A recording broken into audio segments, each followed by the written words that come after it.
I think the worst habit is feeling like you have to say everything in a first meeting.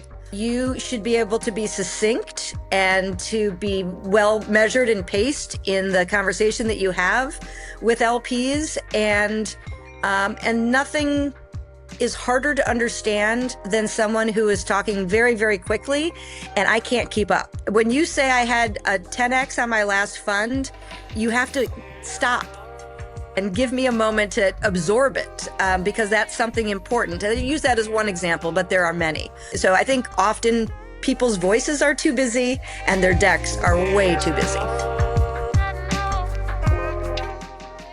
In the world of venture capital, where the conversations often focus on either the mega funds or these mega unicorn companies, there's a huge piece to the equation that's missing. And that's the limited partners and the allocators that provide a lot of the capital to this ecosystem. And I'm your host, Marcos Fernandez, to provide a little bit of visibility to this ecosystem. I'm fortunate to be one of the co-founders and the managing partner of Fiat Ventures, an emerging manager. And on LP Uncovered, we want to give a voice to these crucial investors. The goal of this is to help you get a better sense of the people who are leading this innovative industry.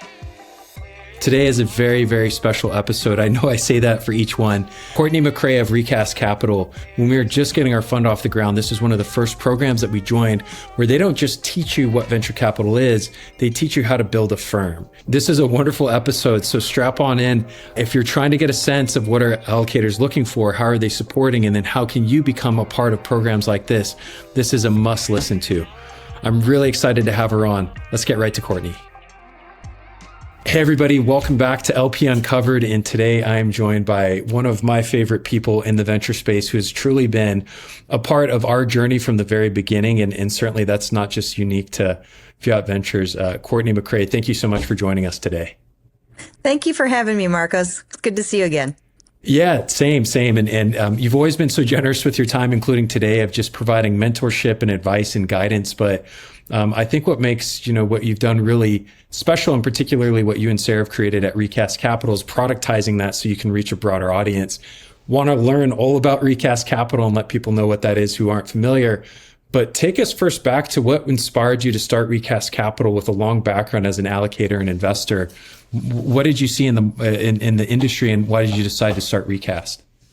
Yeah, so it takes a lot to start a new firm, I'll tell you that. But So I had been investing in brand name venture funds and emerging managers. At the time I launched Recast 5 years ago, I'd been doing it for about 11 years, and quickly it became obvious to me as a student of the industry that not all brand names end up having more muted returns, but many of them do. And the fund sizes get larger, the general partners get wealthier, and for some reason, the returns get more muted.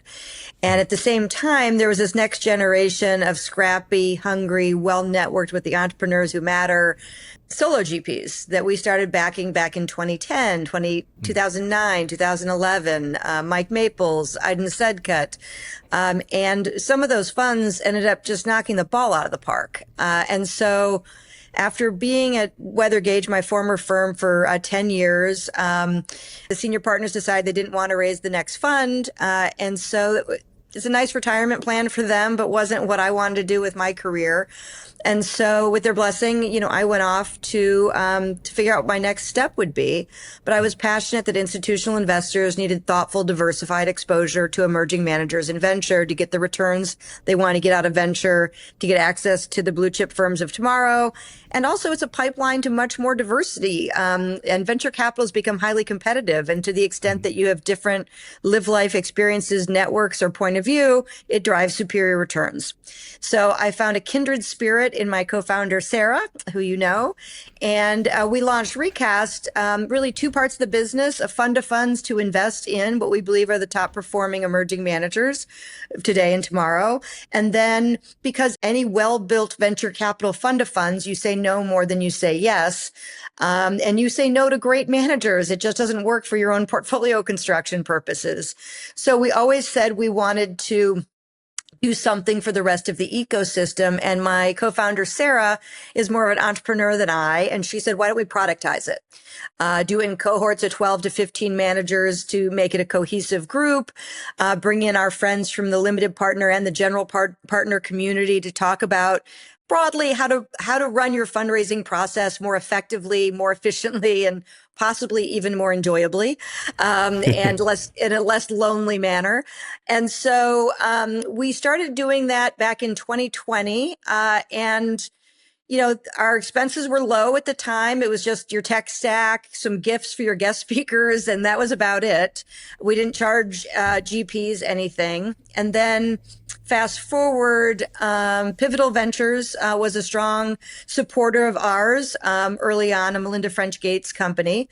And they gave us a grant, a very sizable grant, a 3-year grant, to allow us to hire staff, as well as to provide services to this community. Pivotal cares dearly about advancing women. And so that program, which we call Accelerate, focused exclusively on venture capital funds where at least one member of the senior investment team identifies as female or non-binary. And with that community, we've been able to support them with our educational programming, but in addition, pay for a lot of their support services for running a firm. So fast forward to today, we have worked with 156 managers. Crazy. Yeah. And we right now have just opened up applications for our 4th Accelerate cohort here. We're going to launch it here in a couple of weeks. So it'll be open to the end of April. It's crazy. Congratulations. Yeah, it's incredible when you hear those stats, because I know I just mentioned it, but we are one of the benefactors of those programming. When we were first getting our first fund off the ground, there's a whole handful of these different types of programs, but Recast was by far the most helpful because it wasn't just coaching on everything from data rooms and connections with other managers, connections with LPs. There was executive coaching provided. There was mentorship by, I remember connecting with Mike Maples, who's always been one of my heroes within the venture category. And so I think one thing that stands out to me is I think oftentimes founders don't see funds as entrepreneurial, certainly fund of funds as entrepreneurial, but certainly you took that avenue. So I'm curious to get your perspective from idea of what can we do to better enable and help? How did over time that turn into almost a set of businesses and structures and programming that has now become really at the forefront of emerging manager support? Yeah, no, it's interesting. I mean, as you start to help emerging managers, you realize all the needs that the community has. And we also realized the community itself is an incredible asset to one another. And so creating space for the community to get to know one another, we find that with this ecosystem, everybody helps one another out. They help out with, LPs, but also the tech stack, running into challenges with a co-founder or whatever it might be. It's a very cohesive group of managers. So, we started to do, the executive coaching because it's lonely being an emerging manager in venture. We've done, community events. We do our summit now annually for the people in our ecosystem. And it really is an opportunity for the community to come together. Also, there is a lot of expertise within the ecosystem. And so having time for people that are excellent at how to use use AI to help manage your investment stack, how to use AI to better operate your firm, and these general partners will run sessions for the rest of the community, and then we also will bring in guest speakers on topics that we have heard are of interest to this ecosystem. One of the things that I'm really excited about that we are actively working on now, both for our extended community and also for our Accelerate community, is a number of service providers that will help you to get liquidity for your meh companies. not your super, runaway, great returning companies, not the ones that you've written off and they've disappeared, but the ones that are just kind of not flourishing, and trying to give the message to emerging managers that getting a 0.8x or getting a 1.x, getting all your capital back for your MAC companies, there's value in that. And there are third parties now that can help you try and get liquidity for those companies. And so that's just one example of something that we're now onboarding into our programming as well, and think that it could benefit not only the managers that we've invested in, but also the 156 managers that we've been around. Yeah, I think that's, well, one is all of it is very helpful, but what it sounds like is you're listening to the market, you're seeing where the challenges are, and then you're thinking about how do we connect this community to support our managers and what's next. In this case, it's that, the mid-market company or the mid-sized company, you're looking for liquidity or DPI. There may not be a horizon for it. How do you solve that problem? I'm curious, is that kind of your approach as you think about opening up either new service lines or new programming? How are you identifying those opportunities, and maybe what's coming next, outside of this example around, finding liquidity? So, we brought on Ava from the Kaufman Fellows program. Yeah. And so her whole job is community. Her whole job is making sure that our community is the right community, and that we have the products to offer this community that's valuable to the ecosystem. And so one of the other things we brought on is we now have a woman who has on retainer with us, who will work one-on-one with our managers in helping them to use our AI, to really advance their operations of their business. And she's done this with a lot of brand name firms. And so we found that has been a real game changer. It's hard when you're a solo GP to do all the things that you're supposed to do. And to the extent that we can use technology to try and help us with a lot of the more mundane tasks, that can be a real game changer. That's just one example. And then, we can tweak content. Our Accelerate program now is going to run for a year. 12 months, just so it's not as time consuming for our managers in a tighter time frame. It also allows the community to really gel. We also do an in-person event at the beginning, an in-person event at the end, again, with a summit in the middle, to try and have touch points with one another in real life.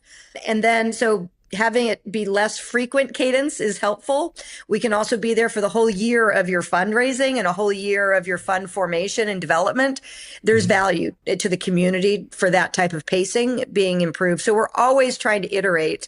After every session we do, we ask for feedback on the session. Did you like it? Did you not like it? What would have made it better? We also ask for that after in-person events, and we really, really listen to that. We listen to it for iterating on, we can ask that guest speaker back again. Are we going to do that content again? And we also can see it when content's, hitting well, and when it's a bit more flat or less relevant for our ecosystem.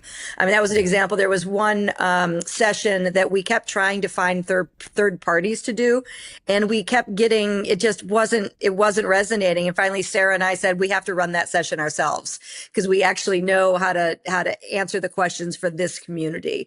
And it was very hard for third party speakers to do the same.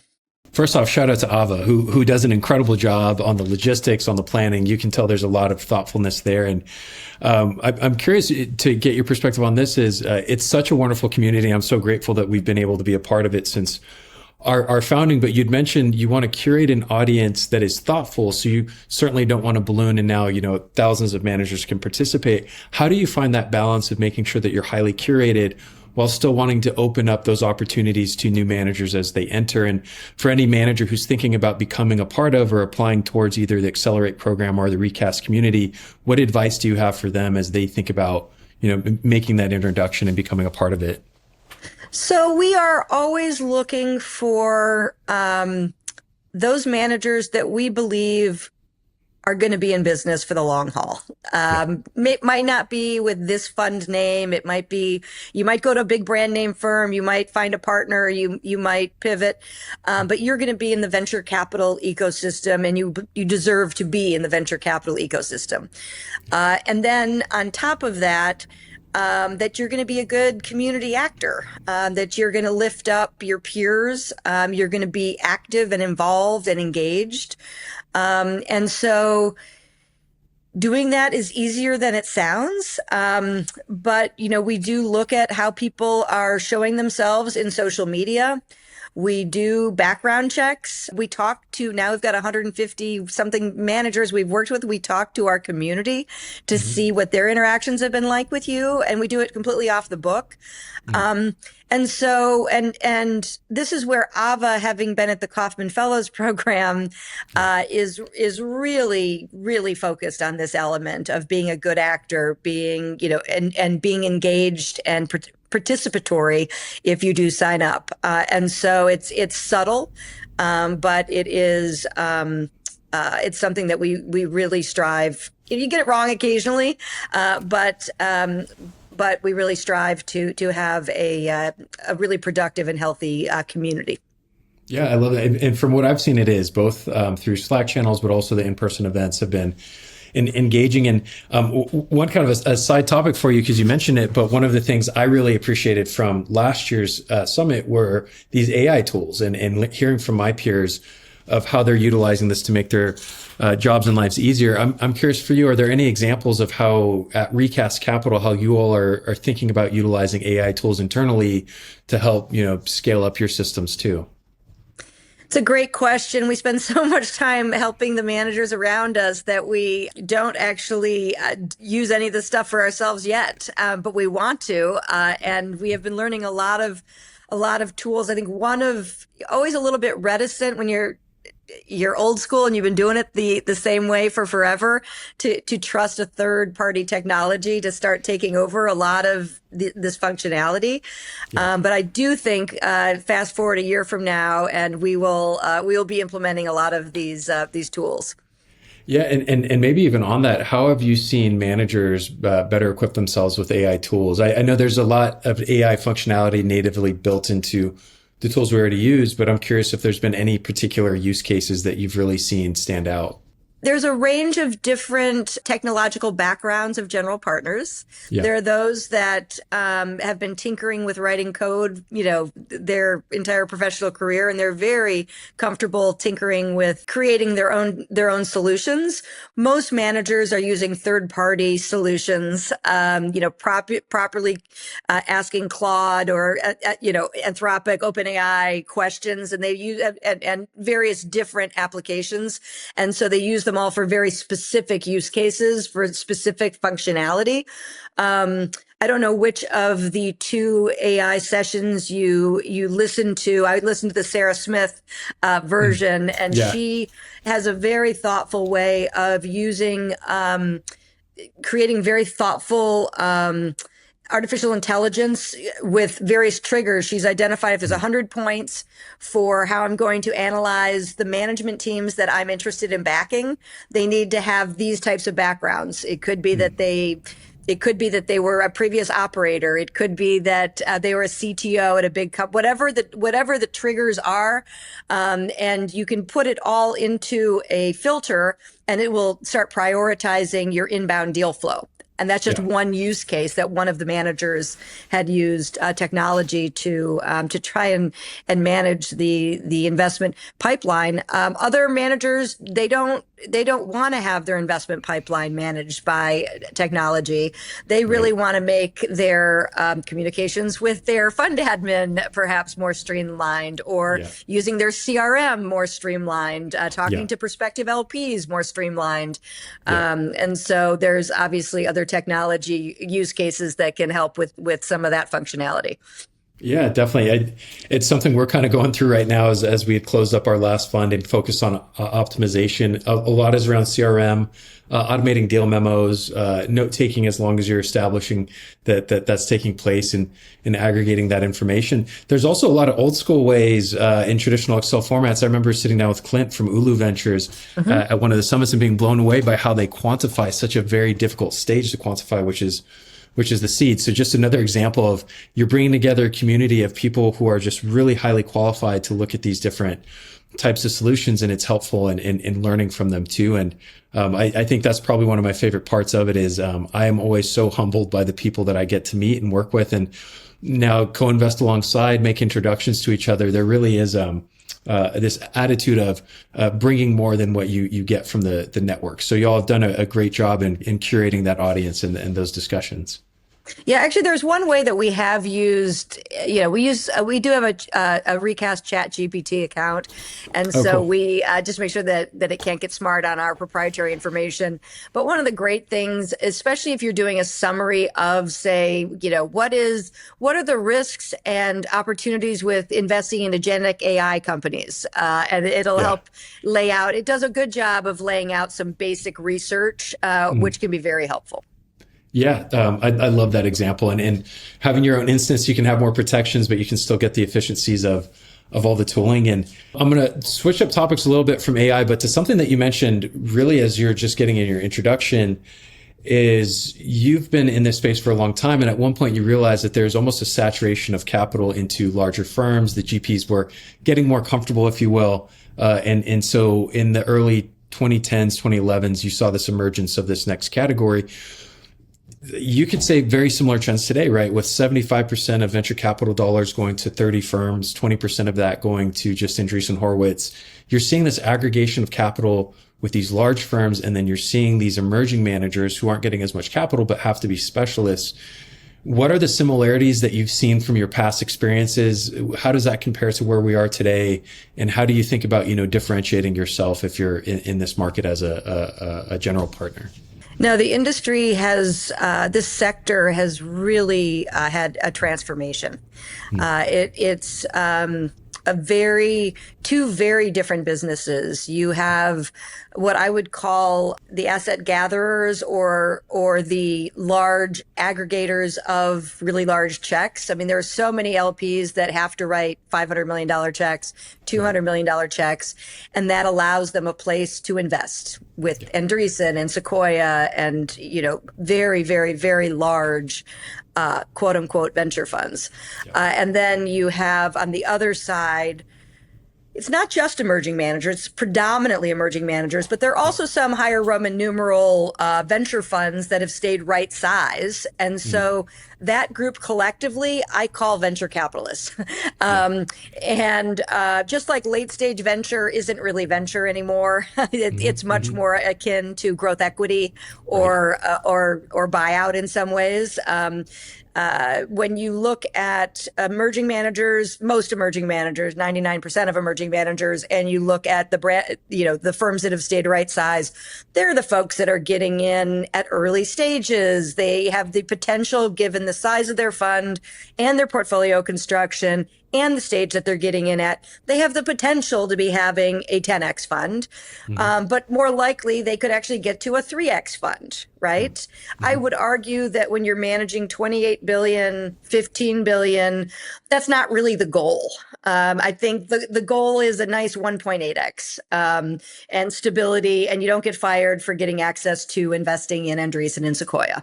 And so they're more of a competitor to Blackstone or to TPG or to other very large money management institutions. But if you actually want venture capital type performance, you need to find a way to either get access to these higher Roman numeral right-sized funds like Benchmark, or you have to create a thoughtful portfolio of the next generation of managers so that you can have the potential for venture exposure to early stage venture, which is where true venture returns are generated.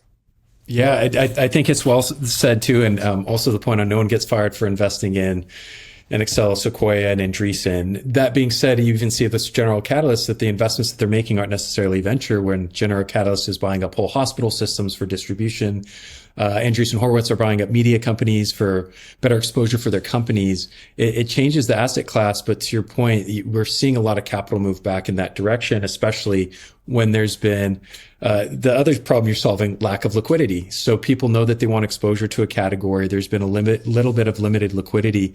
I'm curious from your perspective, looking at the venture category as a whole when compared to growth equity, mid-market PE, even public equities, How have you seen that evolve over the last few years as liquidity remains a little bit stagnant within the venture category? Are you seeing people pull back just because they're overexposed, or are you seeing these name brand firms and allocators stay true to the category because they understand vintages are important to have exposure to across it? I'm curious to kind of get your macro view.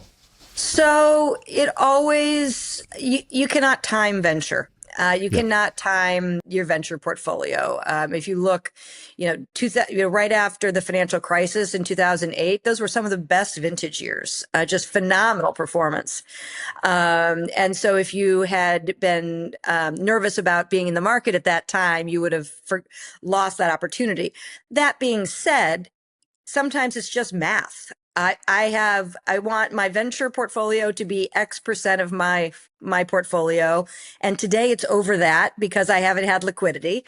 And so I just don't have any cash to be able to invest more in venture. So sometimes it's just math. You can't, even though you believe it, you can't do it.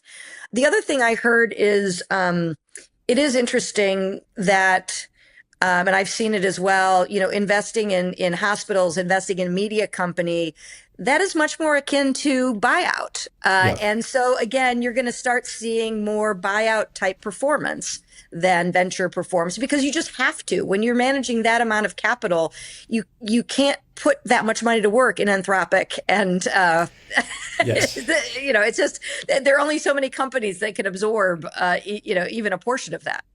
Yeah. And you bring up the example of the Anthropics and the space as a whole. You talked about LPs, right? These large allocators where they're managing so much capital that their minimum check sizes are 500 million, couple hundred million, even 50 million. Mm-hmm.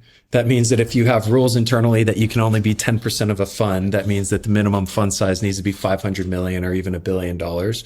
And it's the same thing with venture capital firms and founders, right? So venture capital firms have target ownerships. And when you're managing so much capital, you can't afford to go out there and underwrite $1 million to $5 million opportunities. You're writing 15 to 20 to $25 million checks at minimum. And it has a little bit of a disparate push on the market from a valuation perspective, where you're seeing some of these early rounds, somewhat reminiscent of 2021, particularly within the AI space, that just take off really quickly because it's almost becomes a self-fulfilling prophecy with the amount of competition and how it gets marked up. I'm curious to get your perspective. Do you feel like there's value there because we are seeing these companies grow at pretty quick rates? The 0 to 100 million stories in, the 12 months are out there? Or do you anticipate that maybe this is a bigger issue that we have just with overexposure within particularly the AI category?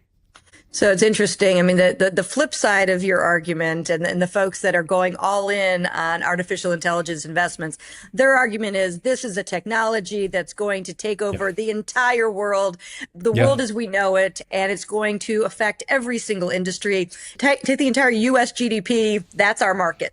And therefore, we can pay these large valuations because these companies will be enormous. The reality is there are going to be some companies that are going to be massive winners. And people paying up in the earliest stages is going to be a brilliant move. And those companies are going to be portfolio makers. And then there's going to be a whole host of these companies where they don't end up having that same level of success. And you're going to think, oh my gosh, that investor made a bad decision investing in that at that valuation in that size of a round. And, I saw this, back in the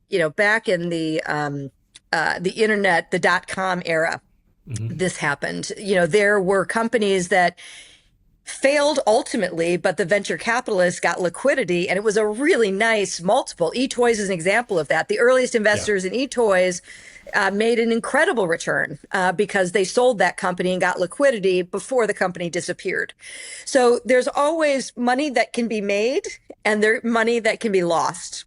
And so is what we're looking to do as a fund of funds is back the general partners that, given their live life experiences and what they know, they're incredibly well positioned to make better decisions than others in terms of this space, right? Is what scares me is when I invest in a manager who has no background in investing in AI in this use case with this type of technology, and they're coming into a massively expensive round and a massive, everyone's trying to get into the round.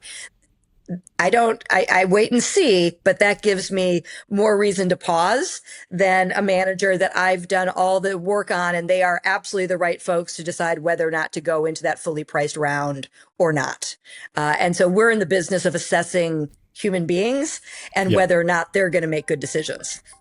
Yeah, I think it's very well said, and in complete agreement with AI right now. It's a big move. It's the internet era. It's an iPhone introduction era. Every industry will change fundamentally. So fully aligned with you on that one. One comparison that I always use too is the .com era, where venture capital firms did well because there was a lot of IPOs at the time and liquidity events. One thing that's a big challenge now, and maybe dovetailing over to the latest offering that you're talking about, is M&A. Typically, you're not seeing the multiples that you would on a private market. IPOs are being delayed a little bit longer because companies can get that capital on private markets, and it means that they can continue on their operations. So the secondaries offering has really kind of taken off over the last few years. You mentioned the offering that you had, but I'm curious, both why are you starting that service for your managers with some of these mid-market companies, but also how is your perception on the secondaries market as a whole? When do you think emerging managers should think about that as a viable option for liquidity? And maybe what are some of the things to watch out for? So the secondary market is really matured. I mean, really matured. And there are lots of credible players out there. And they don't just have to be mid-market companies. You could have a business that just has really great tech stack, or it's got a really great, patents, or really great talent. Acqui-hires are less of a thing now, but they, who knows, that could come back with the right company. And so being thoughtful about your portfolio construction and getting liquidity when you can has always been critically important, and it's very important now. Some of our best managers at my former firm, they got liquidity in companies that were on fire, and they just sold into a really expensive, fully priced round and got liquidity. One of the things we tell our managers is, if you've got a tiger by the tail and you were a seed stage investor and now this company is a fund returning type position for you, lock that in, because better than the new investors whether or not you can get a triple from that valuation and whether or not this management team is capable of tripling this business from that valuation. And if you say, yeah, I do believe in them and they can triple it, then my argument is get your invested capital off the table, play with house money. And if you're like, I don't know, it's going to take probably 6 years for them to do that, and I don't have 6 years, then it's very easy to make the argument, listen, I'm a very small investor in this massive company, and my investors are looking for liquidity back from me. I'm looking to raise my next fund. I need to put some points on the board. Usually they're very open to doing that because I hate to say it, most emerging managers are not a signal in market about how good an investment is. So always try and get liquidity. Always be thinking about your portfolio as, am I a buyer or am I a seller? And that's a very good way to, I think, to approach a portfolio. And if you're, I want to sell this, I'd be reaching out to credible service providers. Now, I have heard that there are some shysters out there and people that are unethical. And so you do need to be careful that you don't work with somebody who sells things they don't have or acts not in a good faith type of a relationship. And that's where having it be vetted by other emerging managers or by Recast or by some third party that validates, or Ben Black over at Acadian that knows the whole list of the good guys and the bad guys. And so making sure that you work with credible third parties to help you get liquidity on your companies. Yeah, absolutely. And I'm curious to just dive a little bit more into it, of getting your perspective. And I'm sure the answer is it depends on the situation. But how do you think about managers who want to almost use a weighted cost average approach of, selling some secondaries at those rounds. Call it you hit the C, the D, the E, as opposed to holding on to a position and liquidating at one time.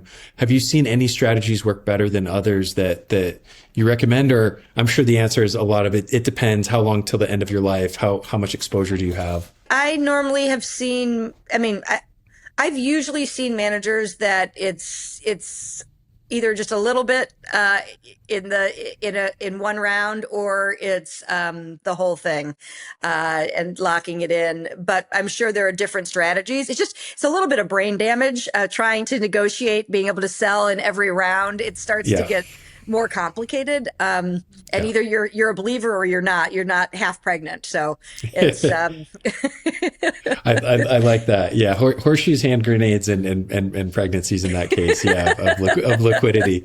Yeah. That's awesome.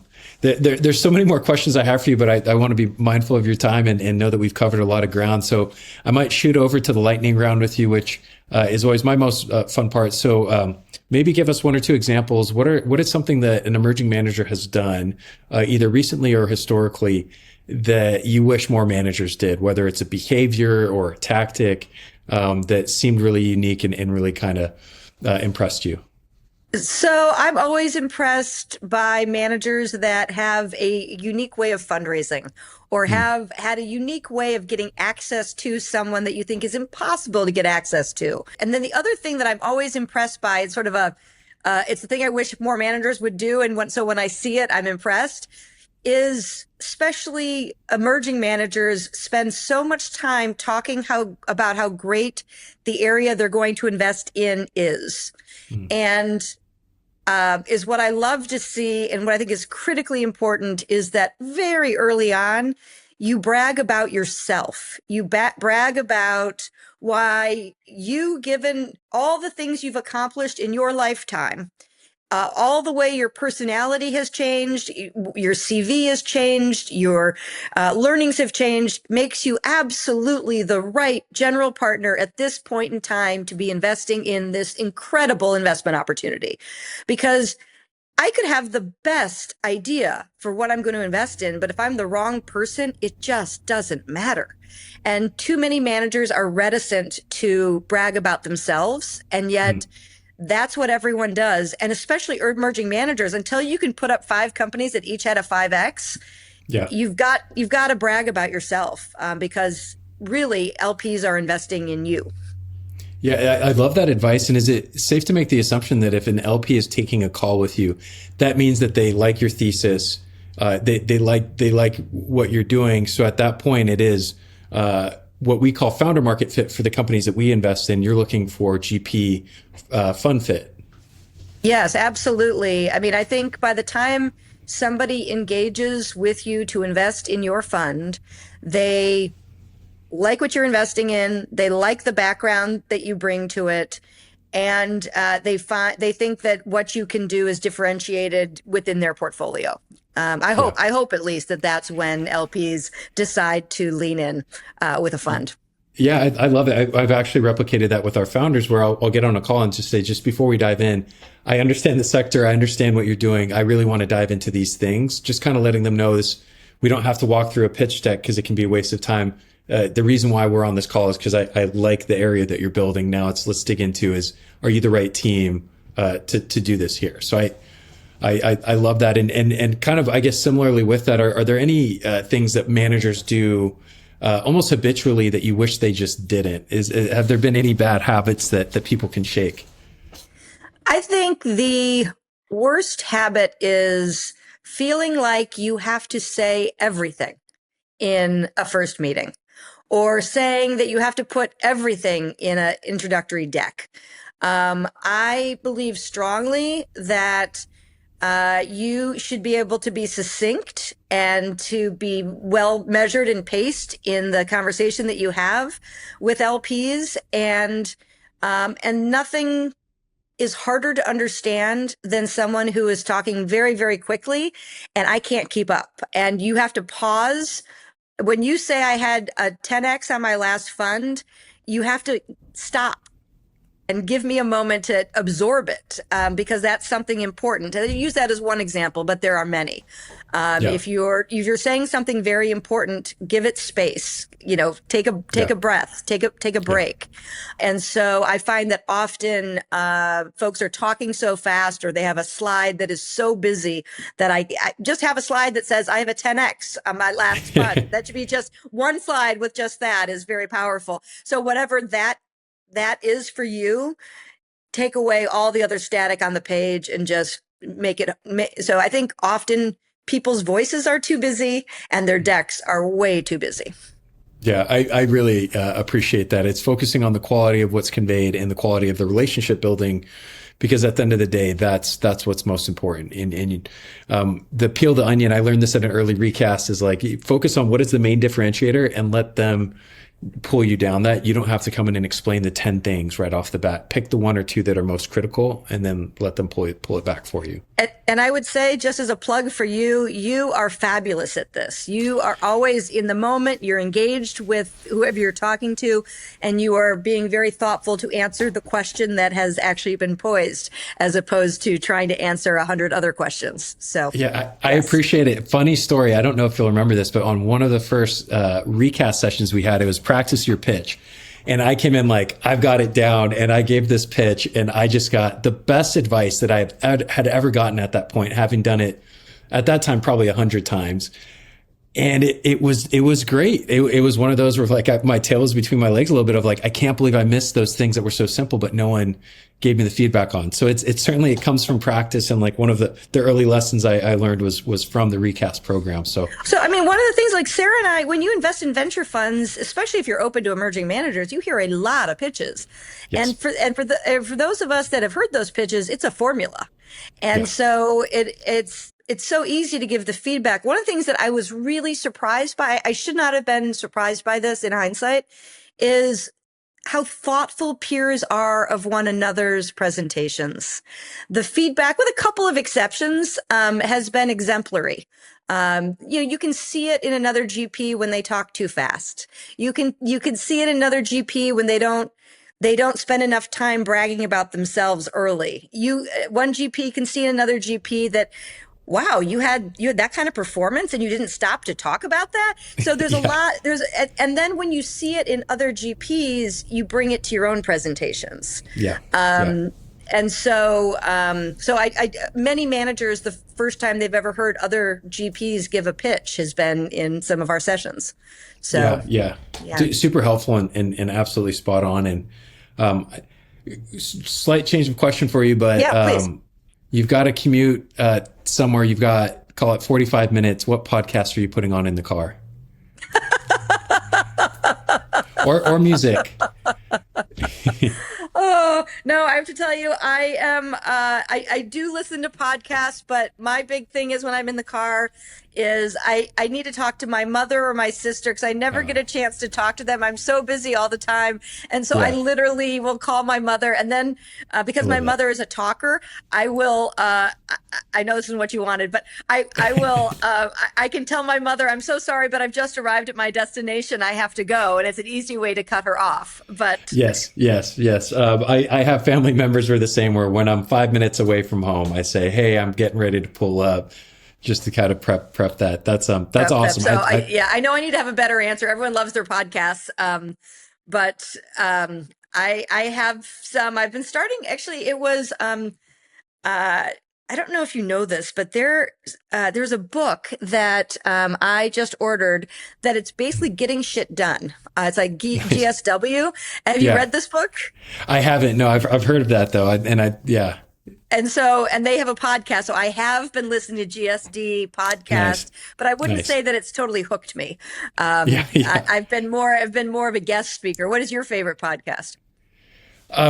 So it depends on the day. Acquired is one where it's more long stories over historical, particularly like the Charlie Munger, or even as interesting as like Mars.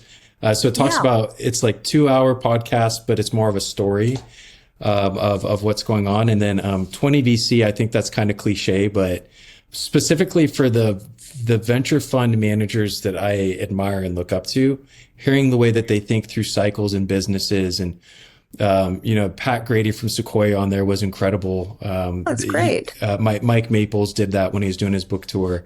Things that are more of like a steward of the game, and then obviously like First Up and Explained, things like that kind of get you on the news cycles is always a go-to. But those are the kind of the quick ones. Yeah, I the first thing I do in the morning is I look at the New York Times, the Wall Street Journal, and the San Francisco Chronicle.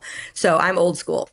That's good. It's funny. I fall asleep to The Economist. My wife makes fun of me, but that's like off my phone and reading that.